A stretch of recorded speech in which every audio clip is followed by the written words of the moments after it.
Goodman will be back from her much-deserved vacation on Monday. A congressional subcommittee has launched a probe into the use of public financing to build sports complexes like the new Yankee Stadium. The Domestic Policy Subcommittee of the House Oversight and Government Reform Committee, chaired by Ohio Congressman Dennis Kucinich, will hold hearings this September on whether land for the new stadium in the Bronx was wildly inflated to justify nearly $1 billion in tax-free bonds. Congressman Kucinich is looking into whether city officials overvalued the stadium site by 7 times its actual price. The Yankees would have avoided or the bondholders would have avoided millions in taxes because they would be exempt from paying taxes on interest they earn. Meanwhile, the Yankees have requested an additional $336 million in tax-free bonds to help complete the stadium. In a letter sent earlier this month to Yankees President Randy Levine, New York Assemblyman Richard Brodsky noted that the tax-free interest earned on the stadium bonds would, quote, normally would go into the city's coffers to pay for schools, police, and health care. Today, we host a discussion on public subsidies for sports stadiums. Congressman Dennis Kucinich joins us from the Capitol Rotunda in Washington, D.C. I'm also joined here in the Firehouse studio by 2 guests. Bettina Damiani is the project director of Good Jobs in New York, and Neil DeMause is a writer and the author of Field of Schemes, How the Great Stadium Swindle Turns Public Money into Private Profit. I'd like to begin with Congressman Kucinich. You have, as of last week, made a request to the city of New York and to the New York Yankees for a variety of documents as part of your continuing investigation into possible abuses of federal laws and IRS regulations relating to these kind of stadium projects. Could you tell us what you're trying to do with that investigation and why you decided to focus in on New York and the Yankees? Well, this is a project that's imminent, and we have the thing that I think is, caught my attention is when you have an independent appraisal of the land that the Yankees want to get for their new stadium of $45 per square foot, and yet the city had an appraisal that appraised the same land at $275 a square foot.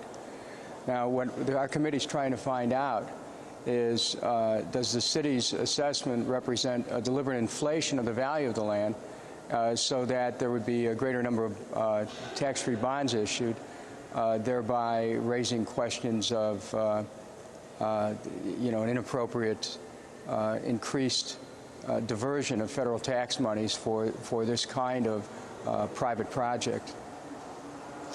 Now, you have been, for now several months, actually, questioning the IRS about the original waiver, in essence, that they gave the Yankees a few years ago and the New York Mets for the building of their hugely expensive stadiums. Could you tell our viewers and listeners what is the crux of the concern that you have with how the IRS is functioning?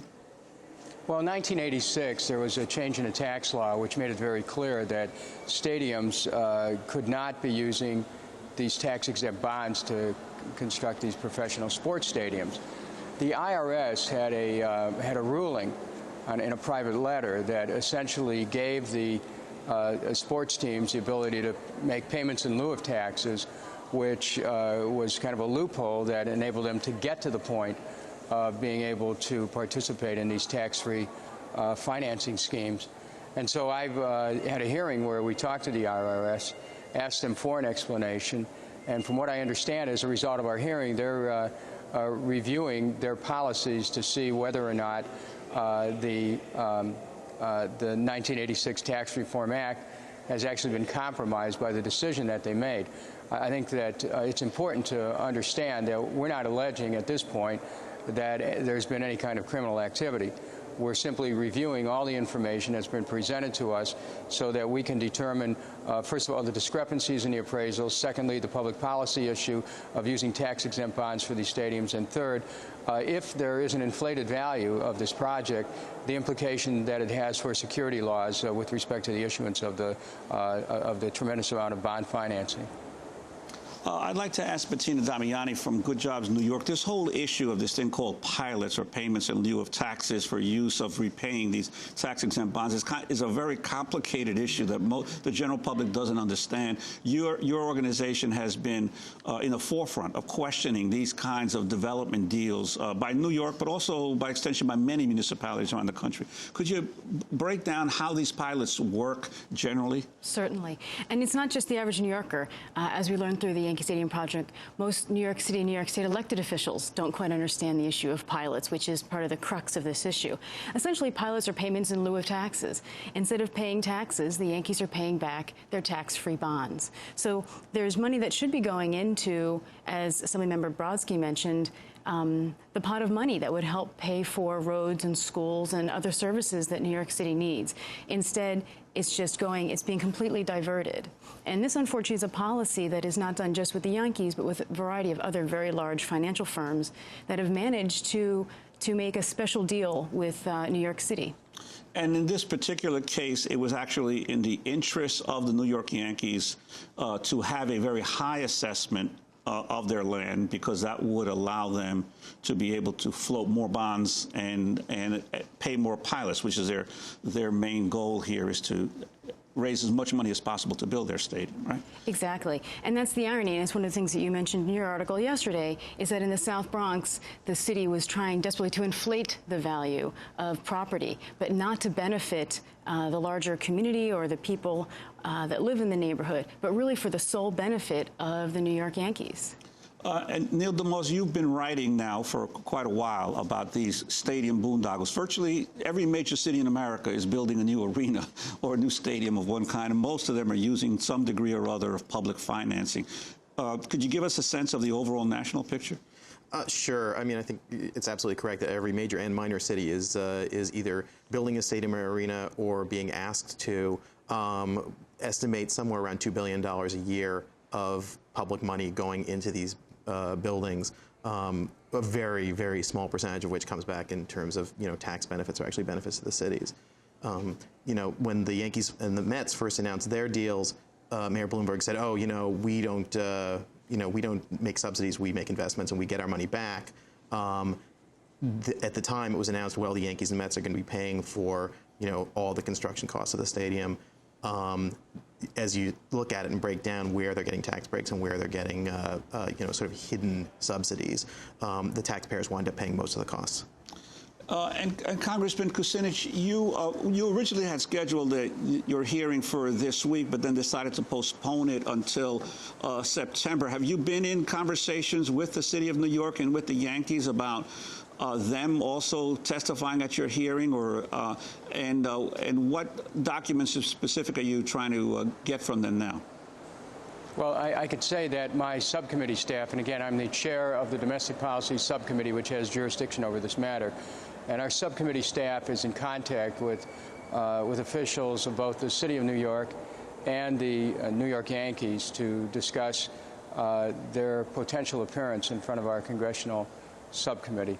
I think that it's very important to understand that we're looking at a public policy matter here that relates not only to New York and not only to the Nets and the Atlantic Yard project, but it also relates to the whole country, as your other guests have said, because it's quite possible that there are billions of dollars in tax benefits that should be going to municipalities for the purposes of repairing their infrastructure and for schools and other things, and that are instead being diverted for these private sports complexes.